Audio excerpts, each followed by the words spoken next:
Bonjour à tous et bienvenue dans cette émission qui vous est proposée par la FGTB. Peut-être vous en souvenez-vous, il y a 2 ans, dans cette même émission, nous avions proposé un reportage sur les dessous, sur les dangers d'un projet de traité négocié en grand secret, de manière tout à fait antidémocratique, par la Commission européenne et les États-Unis. Ce projet, c'est le projet de grand marché transatlantique, appelé aussi TTIP, destiné à faire sauter tous les obstacles au libre-échange. Et avec eux, bien sûr, les normes sociales, environnementales, sanitaires, bref, ce qui nous protège encore un petit peu du bœuf aux hormones, du maïs OGM ou du poulet à l'eau de Javel. Alors ce TTIP, qui est toujours en cours de négociation, a dressé contre lui des millions de citoyens qui se sont mobilisés partout, en Europe, aux États-Unis et en Belgique aussi, bien sûr, pour empêcher une véritable casse sociale, pour empêcher les autres Ford Genk, ArcelorMittal ou Caterpillar que nous promet le TTIP. Et figurez-vous qu'aujourd'hui, cette mobilisation ne faiblit pas, que nous allons peut-être, nous, citoyens, associations, syndicats, réussir à enterrer pour de bon ce funeste TTIP, mais qu'on n'a pas intérêt, pour autant, à relâcher la pression. Alors je vous en dirai plus dans quelques minutes, mais avant ça, je vous propose de voir ou de revoir notre reportage, toujours d'une actualité brûlante, sur cette incroyable et transatlantique arnaque. Regardez.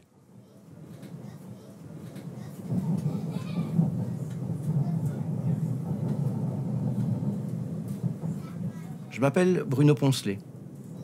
Et si j'ai décidé de combattre le grand marché transatlantique, c'est parce qu'en fait, j'ai découvert ce projet un peu par hasard à l'été 2009.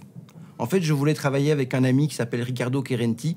Et quand on a découvert l'impact que ça pourrait avoir pour la population, on s'est dit qu'on avait face à nous une véritable bombe sociale et on a décidé de se lancer. Si le grand marché transatlantique voit le jour, ça va être une catastrophe sociale, écologique et démocratique qui va véritablement dynamiter le modèle de vie à l'européenne.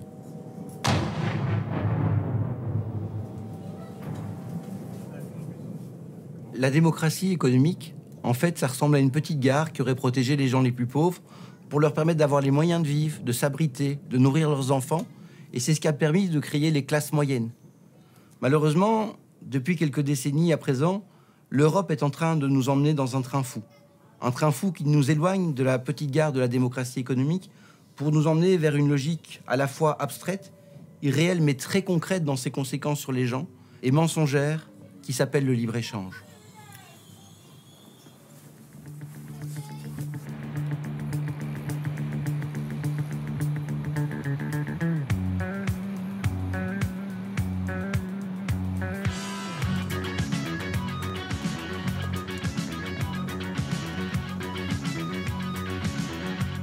En 86, l'Europe décide de créer un grand marché européen en disant « Mais petite Belgique, vous êtes beaucoup trop petit pour créer des richesses et si on fait un grand marché européen, vous allez voir, ça va être très bien, on va créer plein de richesses, les entreprises belges vont exporter, on va avoir de la croissance, on va créer de l'emploi, etc. » On est aujourd'hui 20 ans après la mise en place du marché unique européen qui s'est mis en place en 1993. Et qu'est-ce qu'on voit? Des délocalisations, de la pauvreté, des contrats de travail de plus en plus précaires, de l'austérité budgétaire, ça ne marche pas du tout. Et qu'est-ce qu'on est en train de nous faire comme mauvaise blague? Eh bien, on nous dit exactement la même chose. On nous dit, regardez, petits Européens, vous êtes beaucoup trop petits en Europe. Si on créait un grand marché transatlantique, ce serait génial pour créer de l'emploi, des richesses et des opportunités pour tout le monde. Cette mauvaise blague politique, c'est un mensonge, on le sait, et pourtant on nous répète la même histoire. I'm announcing that we will launch talks on a comprehensive transatlantic trade and investment partnership with the European Union. Because trade that is fair and free across the Atlantic supports millions of good-paying American jobs. President Obama believes there's a really unique opportunity looking at us now, and that is for the transatlantic partnership, investment, and trade agreement. I am delighted to announce today that the European Union and the United States have decided to initiate internal procedures to launch negotiations with the aim of reaching a groundbreaking free trade agreement, the Transatlantic Trade and Investment Partnership.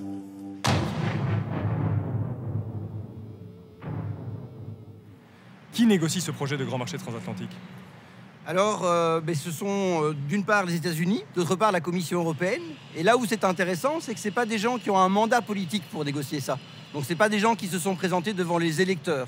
Donc ceux qui négocient, ce sont des experts, désignés d'une part par le gouvernement des États-Unis, D'autre part, par la Commission européenne, il y a 20 groupes d'experts qui travaillent, donc qui se négocient tous les quelques mois durant 4-5 jours, et qui donc sont en train de négocier concrètement quoi? L'harmonisation des lois européennes et américaines pour créer des lois transatlantiques. C'est un travail politique, ça c'est un job qui se décide de façon démocratique. Et ici, pas du tout, puisque ceux qui ont ce mandat de négociation ne sont pas des gens élus qui se sont présentés avec un programme politique, ce sont des technocrates désignés par la Commission européenne et le gouvernement des États-Unis.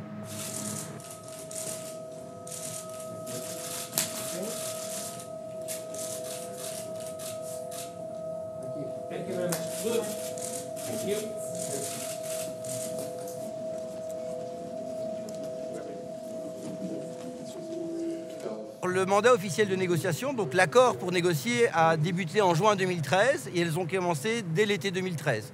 Donc là, à l'heure où on parle aujourd'hui, on est au 5e round de négociation.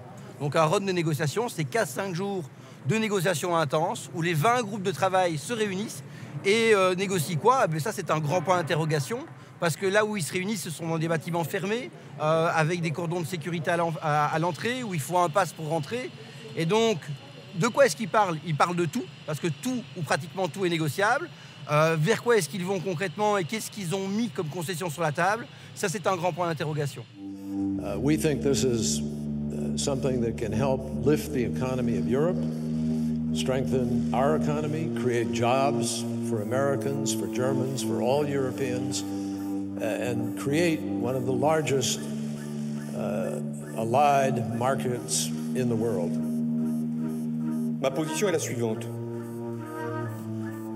Je suis pour qu'il y ait une négociation qui s'ouvre pour lutter contre un certain nombre de barrières douanières ou de freins aux échanges de façon à favoriser la croissance. I'd like to thank the business community on both sides of the Atlantic for their support. I'd like to thank the business community on both sides of the Atlantic.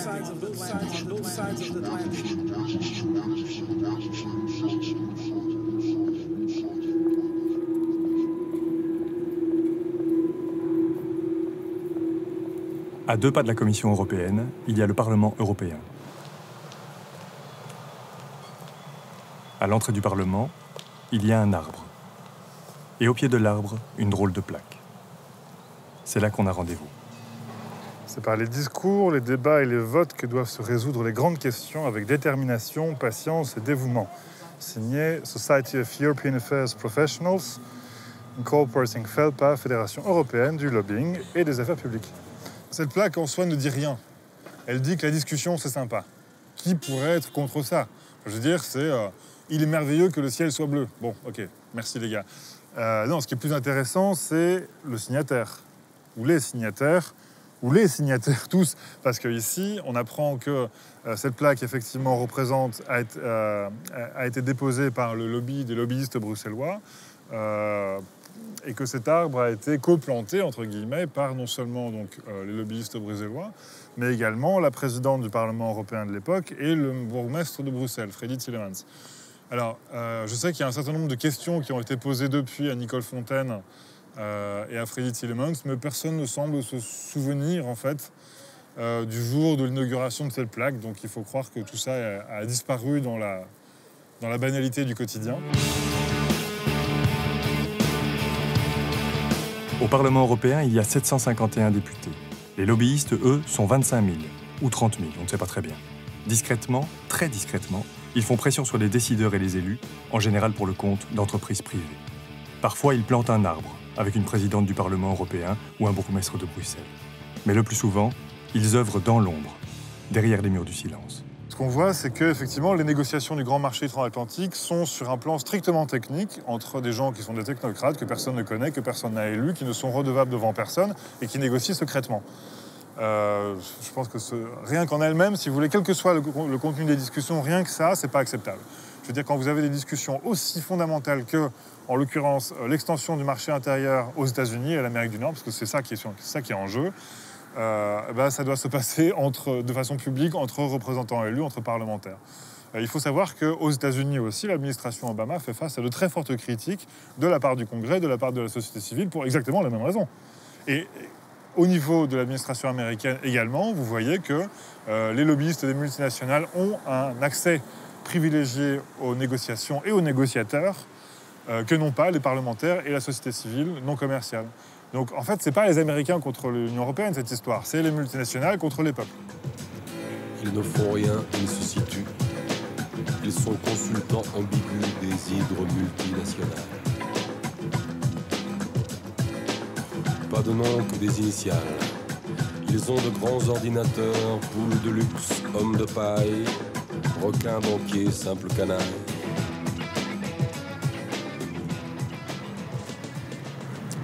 « 115 rue Froissart, le Transatlantic Policy Network. On va voir si on peut leur dire bonjour. Ah, on dirait qu'il n'y a personne. Je vais essayer chez son président, James Ells. Il n'est pas là non plus. Bon, tant pis. Bruno, vous avez sonné où, là? Alors, j'ai sonné au Transatlantic Policy Network. En français, le réseau de gouvernance transatlantique. Alors, c'est quoi ce réseau de gouvernance transatlantique? Eh bien, en fait, c'est un des principaux lobbies qui travaillent sur le marché transatlantique. Autrement dit, qui demandent de créer un marché transatlantique. Quand je dis que c'est un des principaux lobbies, ils le font depuis longtemps, puisqu'ils ont été créés en 1992. Donc ce que vous êtes en train de nous dire, c'est qu'on est en face d'un des plus importants lobbies européens, alors qu'on est en face d'une toute petite maison. Alors dans ce tout petit bâtiment, qui n'a l'air de rien effectivement, en fait se cachent quelques dizaines de multinationales parmi les plus importantes au niveau européen et américain. Je pourrais vous citer Coca-Cola, Nestlé, Facebook, IBM, Microsoft, ArcelorMittal, on a été membre en 2011, ils n'en sont plus membres aujourd'hui. Et l'originalité du TPN, c'est pas seulement de rassembler les plus grosses multinationales américaines et européennes, mais c'est également d'avoir des élus politiques parmi leurs membres. Autrement dit, des gens qui ont été élus par les urnes, des sénateurs ou des représentants américains, des députés européens de tous les pays et de presque toutes les tendances politiques. Et ces gens donc, qui sont élus avec des mandats politiques frayent en fait avec des multinationales qui sont quand même connues pour licencier massivement des gens, pour éluder l'impôt, pour faire des montages financiers foireux, donc pour finalement avoir des démarches qui sont tout sauf citoyennes. Donc on peut dire que l'origine du grand marché transatlantique, c'est ici. Alors oui, c'est ici, parce que si on remonte le temps bien avant que les négociations soient officielles, tout s'est joué en 2 temps en 2011. Il y a eu un sommet politique transatlantique, donc réunion-sommet entre le président des États-Unis et les instances dirigeantes européennes, donc notamment Herman Van Rompuy et Barroso, pour dire on va créer une initiative pour créer de l'emploi et de la croissance, et cette initiative, c'est de créer un grand marché transatlantique. Ça se passe en novembre 2011. Ce qu'il faut savoir, c'est que c'est 1 mois plus tôt, donc 1 mois avant, que le Transatlantic Policy Network a écrit un rapport à destination des Européens et des Américains, des élus politiques européens et américains, pour leur demander quoi? Exactement ce qui a été décidé 1 mois plus tard. Et donc ce sont eux qui sont à la base de ces négociations. Et quand je dis eux, ça signifie les principales multinationales de la planète et leurs alliés politiques au sein des instances européennes et américaines. Pas de nom et pas de photo. Leurs sociétés sont étrangères, plus compliquées est le réseau qui les relie à leurs affaires.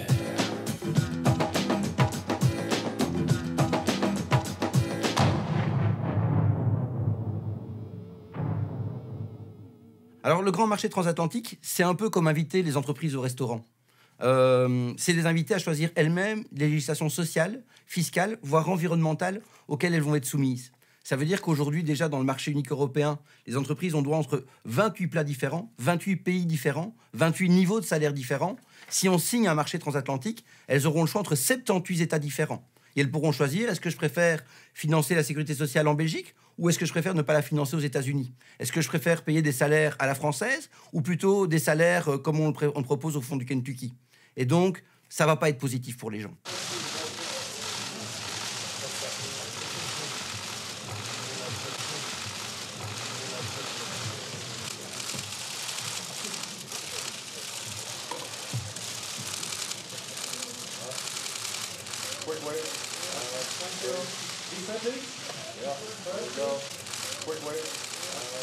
Si le grand marché transatlantique voit le jour, la première chose qu'on verra apparaître, ce sont des fusions et acquisitions d'entreprises.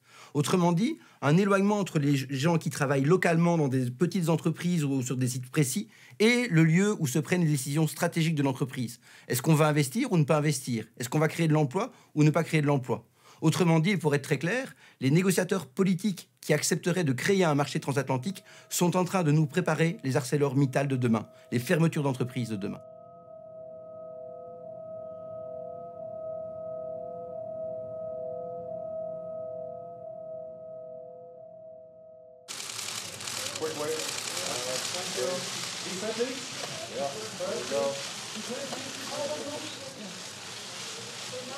On est déjà en période d'austérité, on nous dit déjà qu'on doit faire des économies au niveau des finances publiques, et demain on va rajouter de la compétition fiscale entre les États. Autrement dit, plus de difficultés pour les États de faire rentrer l'argent dans les caisses. Ça, c'est la première difficulté, donc on va avoir du mal à financer la sécurité sociale. Le deuxième danger, c'est qu'aux États-Unis, il y a toute une série d'entreprises qui sont spécialisées dans la privatisation des soins de santé, parce que la sécurité sociale publique n'existe pas. Et ces entreprises qui ont des dents longues comme ça, qui créent des lobbies comme l'Alliance pour des soins de santé compétitifs, elles ne demandent qu'une chose, c'est un grand marché transatlantique pour pouvoir fondre sur la sécurité sociale, la faire disparaître et rendre ça privé. J'ai un ami qui a dû se faire opérer de l'appendicite. Ça lui a coûté quelques centaines d'euros. Mais s'il avait dû payer l'intégralité de l'opération, ça lui aurait coûté la somme de 3 867 euros. Alors, si jamais on conclut un grand marché transatlantique et qu'on privatise la sécurité sociale, il est clair que l'accès aux soins de santé deviendra beaucoup plus cher et pour beaucoup de personnes, impossible.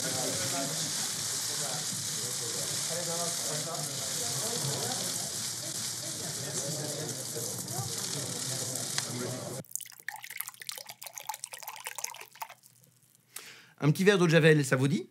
Je dis ça parce qu'aux États-Unis, c'est la manière dont on traite les viandes pour faire des économies, pour rentabiliser le personnel, pour rentabiliser la croissance et l'abattage des bêtes. On utilise des hormones, on utilise de la rectopamine, on utilise de l'eau de Javel, on utilise du chlore.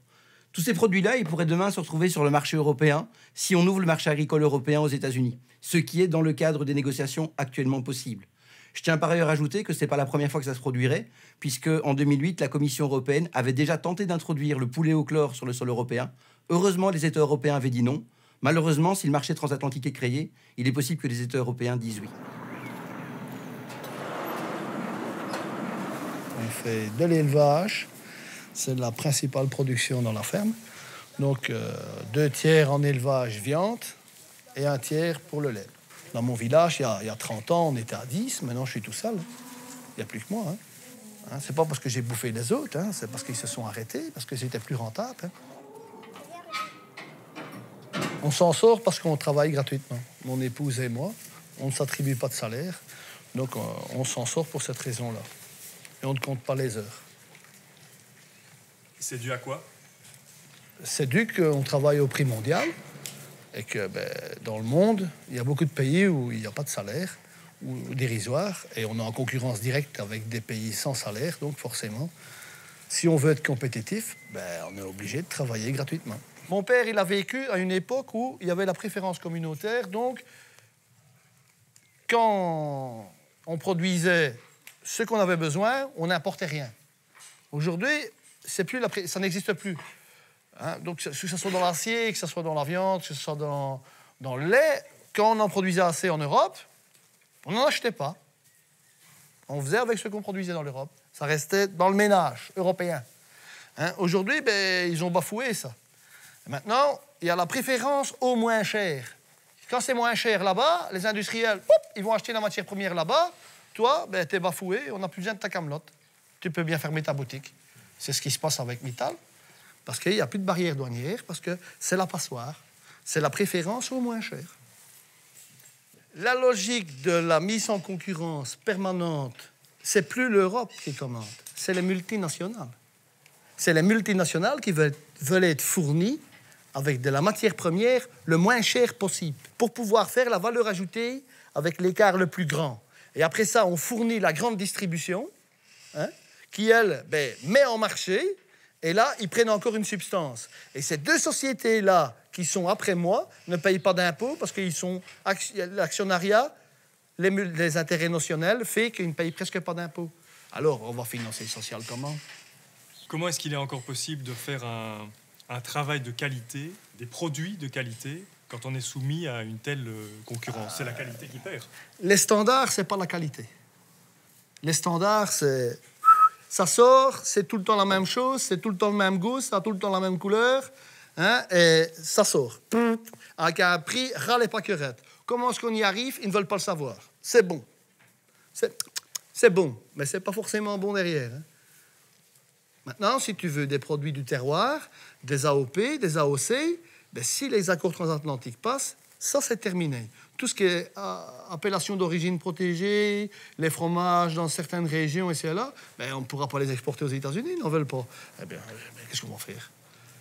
on va s'arrêter. C'est triste, mais c'est comme ça.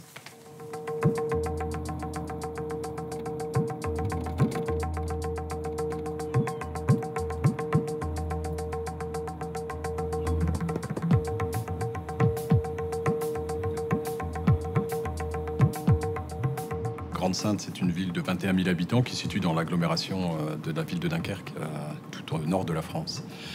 Ville industrielle qui est née de l'industrie, pour les besoins de l'industrie. Nous étions un petit village de maraîchers jusqu'à la fin des années 50. Et il y a le gros complexe sidérurgique Usinor à l'époque, ArcelorMittal aujourd'hui, qui est venu s'implanter. Et du coup, on est passé de 1900 maraîchers à 25 000 ouvriers 20 ans plus tard.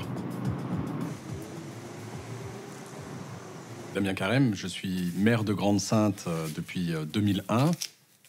On s'est déclaré ville en transition en décembre 2011. Alors on a pris la décision de se déclarer zone hors TAFTA à un conseil municipal, peu de temps après les élections municipales. J'ai été élu le 30 mars, et donc le 9 avril, le premier conseil un peu symbolique, on s'est déclaré zone hors TAFTA. Pourquoi ? Parce que d'abord, le TAFTA est pour nous un déni de démocratie totale. Il est négocié entre quelques personnes qui ont reçu mandat de leurs autorités. Et je trouve qu'un accord comme celui-là doit concerner toute la population, les syndicats, le monde ouvrier. Tout le monde doit être au courant. Donc ça, c'est la première raison. La deuxième, c'est que on le voit avec l'accord, l'ALENA, qui s'est déjà passé, qui a déjà été signé entre le Canada, le Mexique et les États-Unis. On voit toutes les implications que ça peut avoir derrière et qui peuvent remettre en cause nos modèles de société, nos choix politiques que l'on fait au niveau local, mais aussi au niveau national, contre les cultures OGM, par exemple, contre le choix de développer la filière bio, contre le choix de relocaliser la production énergétique et de municipaliser un certain nombre de secteurs tels que l'eau, par exemple. On ouvre le champ, d'après ce qu'on sait, puisqu'on n'a pas de confirmation, aux multinationales qui pourraient nous attaquer en justice, en plus dans des tribunaux d'exception, pour dire non, c'est de la concurrence déloyale, vous devrez ouvrir ça au secteur privé, ce que l'on refuse complètement aujourd'hui, notamment, encore plus quand on s'est déclaré ville en transition comme nous, où justement on amène à la population, à travers les services publics, un tas de réponses à leurs difficultés. Nous avons décidé, il y a 3 ans, de faire du 100% bio dans toutes nos cantines scolaires. On a 900 repas par jour qu'on propose aux élèves. On vient de rajouter d'ailleurs une demi-journée supplémentaire d'école. Donc, on a profité pour offrir aussi un repas supplémentaire dans la semaine. Donc, on a 5 repas qui sont faits 100% bio. C'est une filière aussi, non seulement le bio, mais on veut relocaliser la production du côté sur l'agglomération dunkerquoise pour avoir des circuits courts, pour développer l'emploi. Enfin, voilà, il y a plein de... Et ce choix-là peut être complètement remis en cause en disant vous n'avez pas le droit de relocaliser votre production sur le coin. On peut être attaqué dans nos choix politiques. On peut être attaqué. Pour le sacré concurrence libre et non faussée que l'Europe déjà met en avant, mais là, pour le coup, ce grand marché que représenterait 850 ou 900 millions de consommateurs représente aujourd'hui. Et c'est bien le but de ce traité transatlantique, c'est bien d'ouvrir un marché immense à toutes ces multinationales.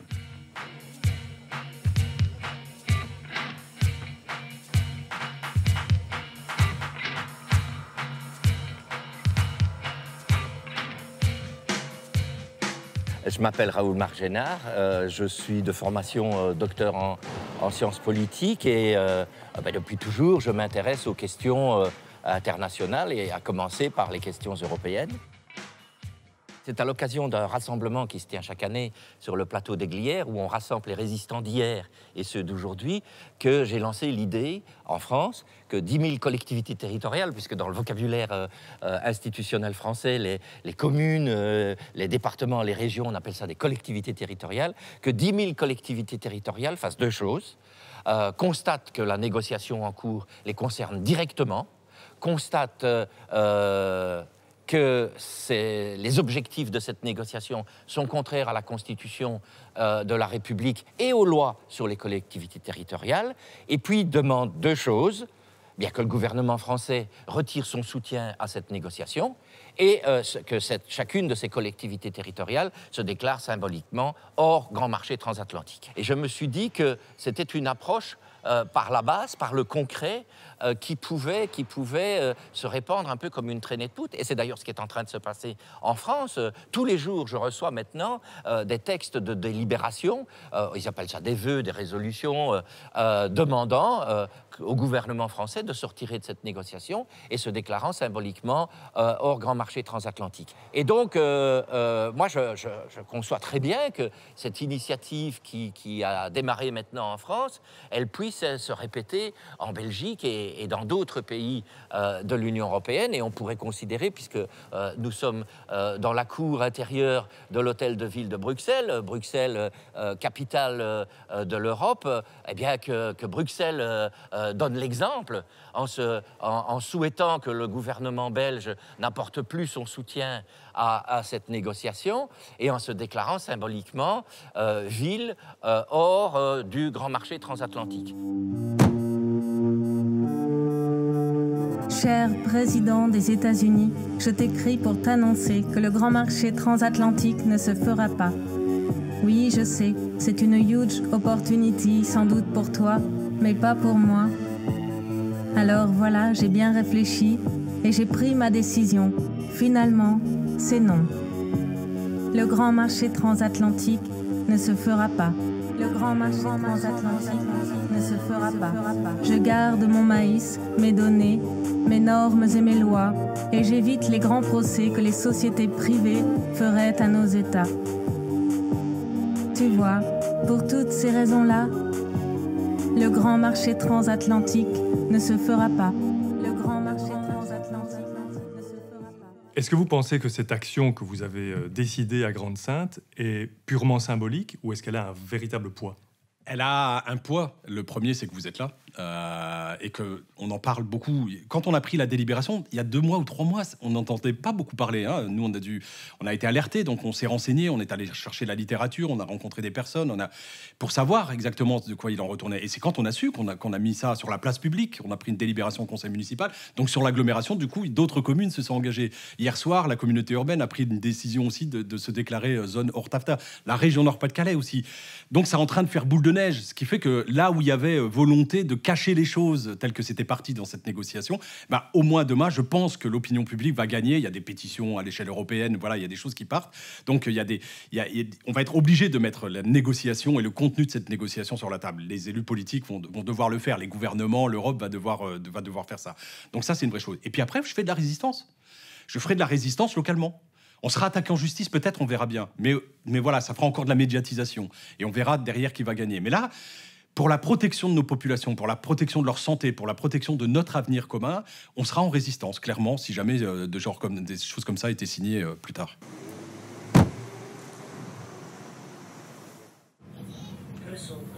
Un grand marché transatlantique nous menace. Nous menace dans nos droits sociaux, nos droits écologiques, nos droits démocratiques. Depuis 1 an, beaucoup d'organisations, beaucoup de militants, beaucoup d'autres lanceurs d'alerte nous ont rejoints dans ce combat. Mais pour faire gagner la démocratie et faire échouer ces négociations, on a besoin de vous. On a besoin de votre soutien. Alors rejoignez-nous nombreux et très vite. Alors je vous le disais au début de cette émission, la mobilisation des citoyens, des associations, des syndicats fait qu'aujourd'hui on va peut-être réussir à faire la peau à ce TTIP. Mais cela ne veut pas dire pour autant qu'on peut relâcher la pression, et je dirais même au contraire, parce que derrière le TTIP se cache un autre projet de traité tout à fait semblable, tout aussi dangereux, entre l'Europe et le Canada. Il s'agit du CETA, un clone du TTIP, qui pourrait déjà être voté dans les prochaines semaines. On a donc besoin de vous tous, pour faire disparaître ces 2 vampires qui craignent plus que tout la lumière que nous projetons sur eux. Alors concrètement, je vous propose d'agir, vous aussi, d'abord en participant à la grande manifestation prévue le 20 septembre à Bruxelles, à 17h rue de la Loi, et puis si vous regardez cette émission après le 20 septembre, en rejoignant la campagne, la coalition stopttip.be, où vous trouverez les pétitions à signer, les actions à venir et toutes les infos utiles. Rappelez-vous, il y a urgence, car derrière le TTIP se cache le CETA, et que nous sommes tous directement menacés. Merci de nous avoir suivis et à bientôt, et surtout, portez-vous bien. Cher et honoré président des États-Unis, la Commission européenne malheureusement a menti. Voilà comment sont les petits sergents. Quand à force d'ambition, ils se prennent pour des grands, à jouer les partenaires dans le plus grand secret. Ils ont voulu te plaire et t'ont mal informé, crois-moi. Le grand marché transatlantique ne se fera pas. Le grand marché transatlantique ne se fera pas. Cher, honoré, très respecté et puissant président des États-Unis d'Amérique du Nord, bien sûr, je déplore que mes dirigeants n'aient pas le courage de te parler franchement. Alors, avant que l'un d'eux ne t'envoie un courrier maladroit ou ne laisse un message sur ton répondeur, j'aime autant te l'annoncer de vive voix. Le grand marché transatlantique ne se fera pas. Le grand marché transatlantique ne se fera pas. Le grand marché transatlantique ne se fera pas. Le grand marché transatlantique ne se fera pas.